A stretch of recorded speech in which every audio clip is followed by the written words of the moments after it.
Hi, welcome to today's video. We are going to be breaking down some movements of spinal extension. We're going to start really playing with motions through the shoulders and see how they really start to affect what happens within the back.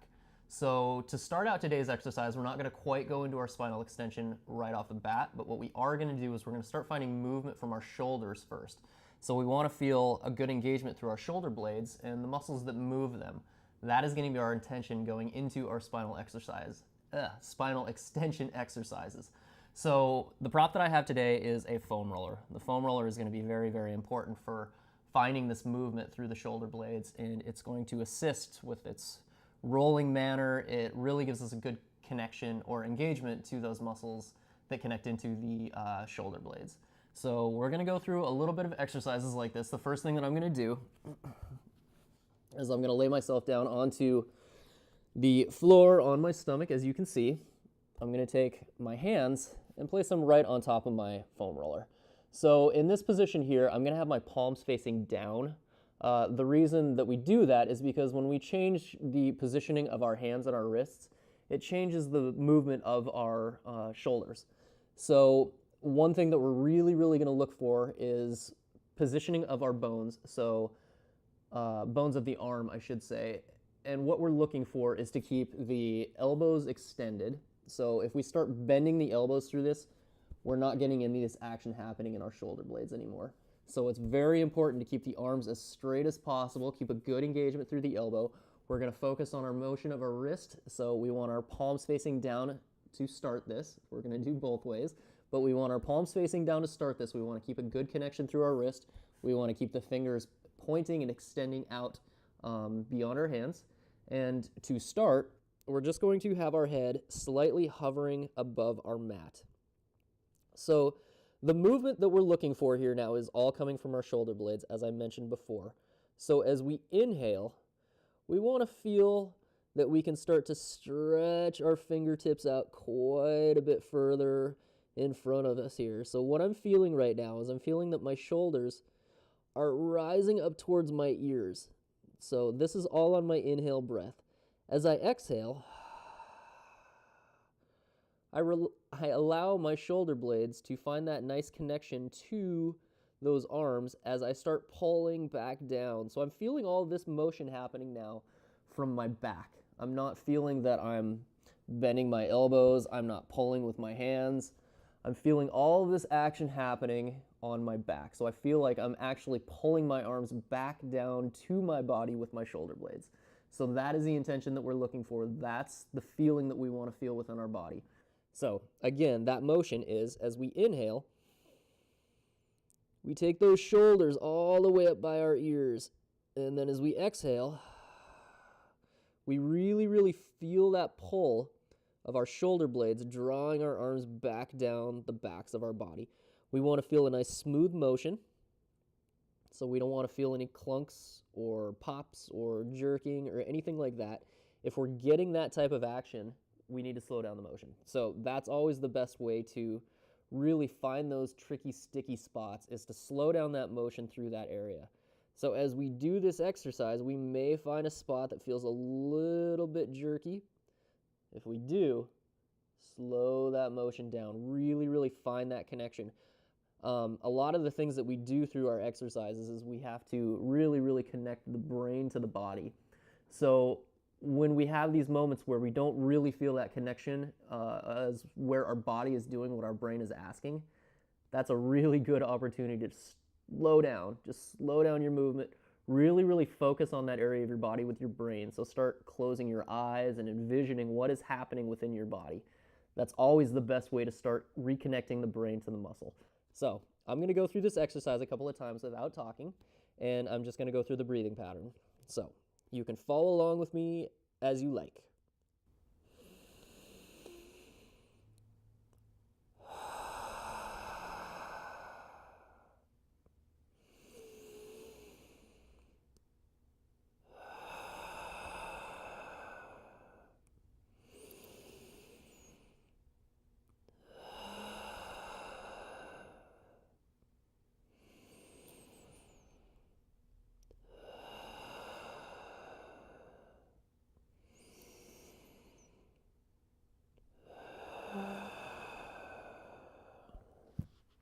Very good. From there, what we should have felt, we should have felt those shoulder blades drawing our arms back down our sockets as we were exhaling. As we were inhaling, we feel the shoulders start to really, really raise up towards the ear.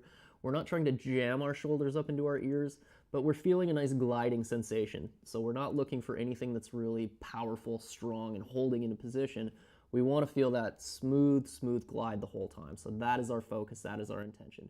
So from here, we're now going to rotate those wrists. Like I mentioned before, we're changing the dynamic of what is happening in the shoulder blades now.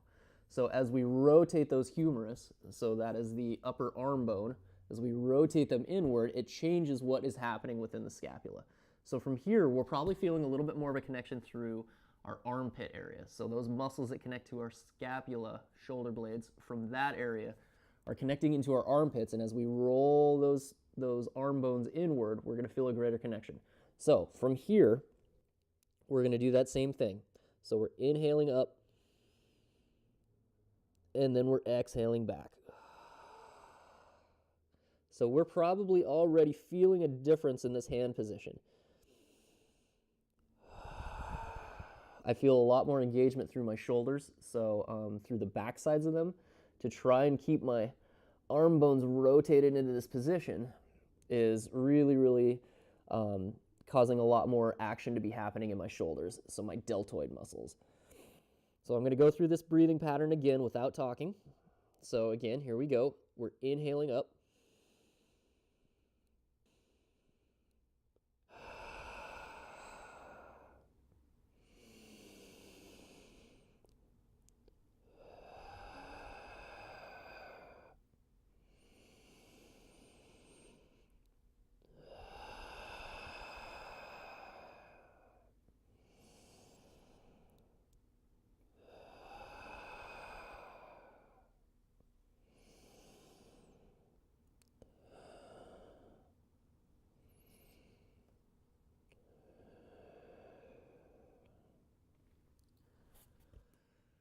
So that was the first stage of really starting to break down the movements of our spinal extension.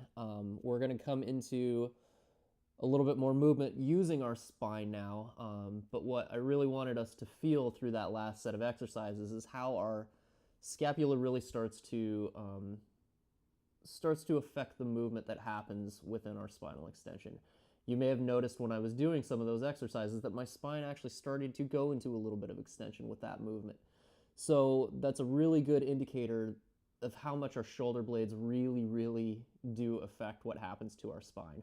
So with that in mind, we're going to come into our full exercise now, which is a little bit of a spinal extension.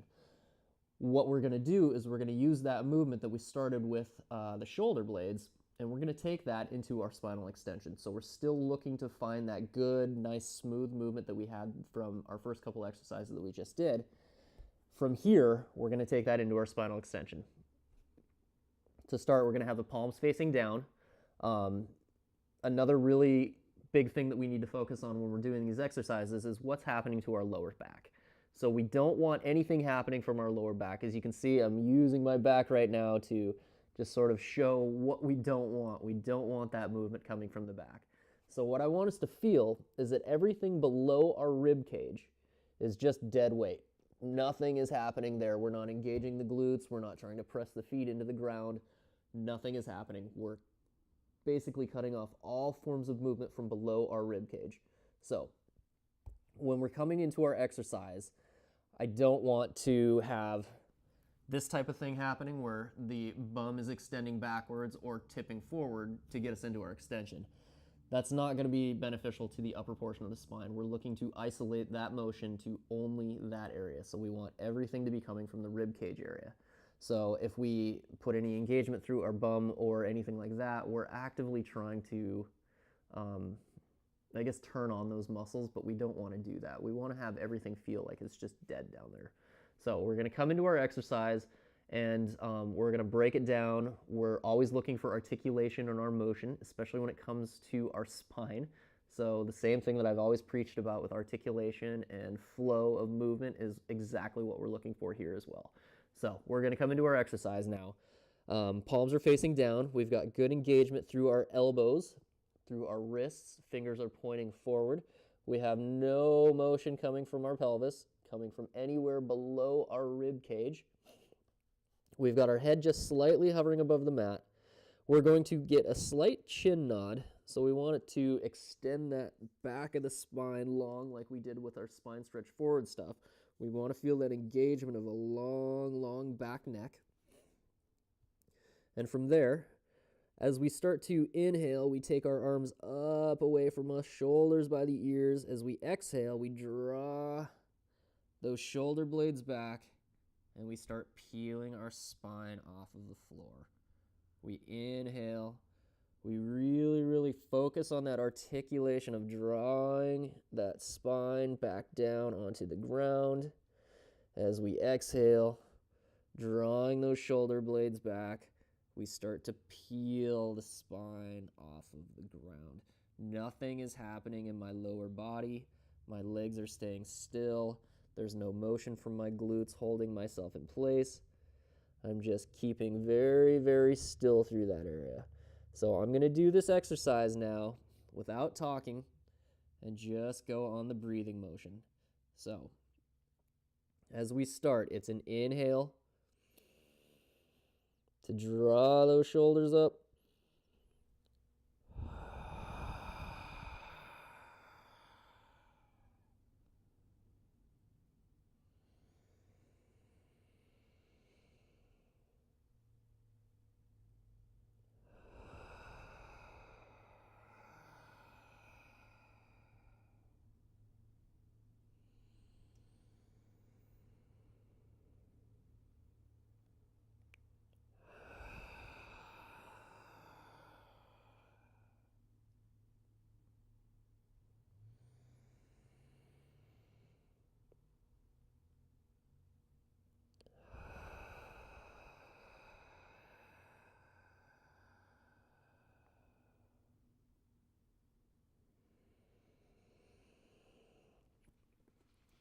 So that was our full exercise. As you noticed, I did not come all the way up. I'm not trying to get any type of movement in that type of really deep extension coming from my full spine.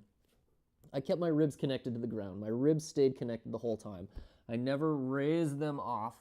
I kept them connected the whole time. So that's as far as our movement needed to go. We really wanted to focus on all of the movement from this portion of our spine up. So that is where we were looking for our motion from. That was our focus. Another thing that I wanted you to notice that I was doing as well was really, really pulling back with those shoulder blades. Those shoulder blades dictated that motion every single time. As I was releasing myself, my shoulder blades easily released out of that position. There was no clunking or jerky motion. It was all smooth the whole time. So I went really, really slow, focused on my movement, focused on my breath.